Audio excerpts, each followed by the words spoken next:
Ya, kita lanjutkan di modul B2 berkaitan dengan heat flow equation. Saat ini kita mulai dengan segmen pertama, yaitu untuk konduksi. Baik, untuk heat flow equation atau persamaan untuk heat flow, beberapa catatan yang sudah kita siapkan, kita akan coba baca satu persatu. Panas mengalir dari suatu bodi dengan temperatur tinggi menuju suatu bodi dengan temperatur rendah. Kalau misalkan kita memiliki ilustrasi seperti ini misalkan contoh untuk satu dimensi, ada satu benda atau bodi dengan ketebalan sebesar D. Di bagian bawah temperatur T2 relatif lebih tinggi dibandingkan temperatur T1, jadi yang T1 relatif lebih dingin, T2 relatif lebih panas. Ya, ini panas mengalir dari T2 menuju T1 sehingga kita memiliki aliran dari panas.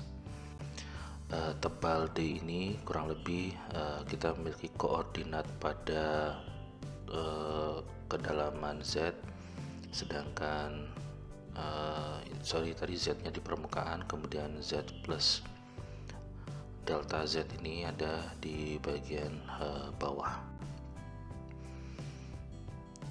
Kurang lebih juga sama kalau misalkan T2 lebih tinggi, kurang lebih sebesar T ditambah delta T, sedangkan yang T1 ini sama dengan T. Laju panas terkonduksi melalui suatu benda padat adalah sebanding dengan gradien temperatur. Kemudian laju aliran panas per satuan luas ke atas suatu lempeng setebal D adalah, kita bisa melihat T2 minus T1 dibagi D, di mana D ini adalah perbedaan pada arah vertikal untuk tinjauan satu dimensi. Selanjutnya untuk laju aliran panas atau kita biasa simpulkan Q besar pada satuan luas ke arah bawah lempeng adalah sebanding dengan ini. Jadi ke arah bawah sama dengan Q sama dengan minus K dikalikan T2 kurang T1 dibagi D, di mana K adalah yang sudah kita sampaikan di segmen sebelumnya, konduktivitas termal, sedangkan Q besar diukur dalam satuan watt per meter kuadrat, sedangkan untuk konduktivitas termal dalam watt per meter per derajat Celcius. Nah, ini contoh nilai dari konduktivitas termal yang sudah kita sampaikan juga di bab-bab sebelumnya. Ini contohnya untuk beberapa material. Baik, jadi kita sudah punya persamaan untuk heat flow atau aliran panas. Q besar sama dengan minus K T2 minus T1 dibagi D.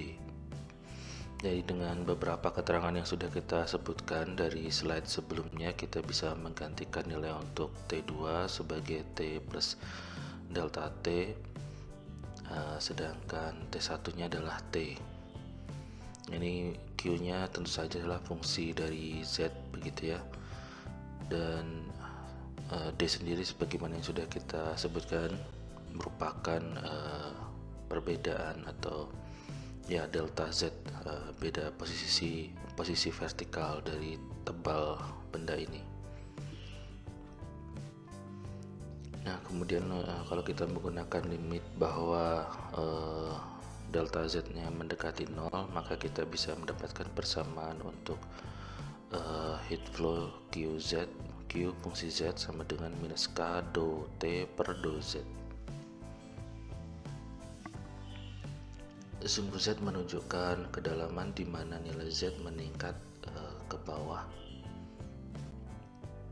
Gradien suhu positif, suhu meningkat seiring kedalaman, berarti ada aliran panas ke atas bumi.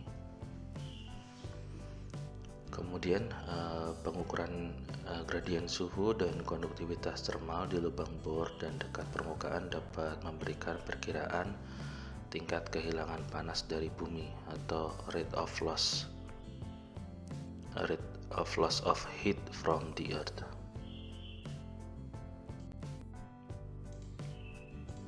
Baik, ini untuk ilustrasi. Selanjutnya kita akan tinjau elemen volume untuk ilustrasi model aliran panas satu dimensi, dan mungkin nanti kita akan coba perluas ke arah 3 dimensi. Kalau satu dimensi hanya meninjau pada arah tertentu, misalkan arah Z saja. Sedangkan ini ilustrasi kalau kita mendapatkan variasi ke arah 3 dimensi, ke arah X, Y, Z. Jadi ada perbedaan panas pada 3 dimensi ya, pada arah 3 dimensi. Baik, kita mulai.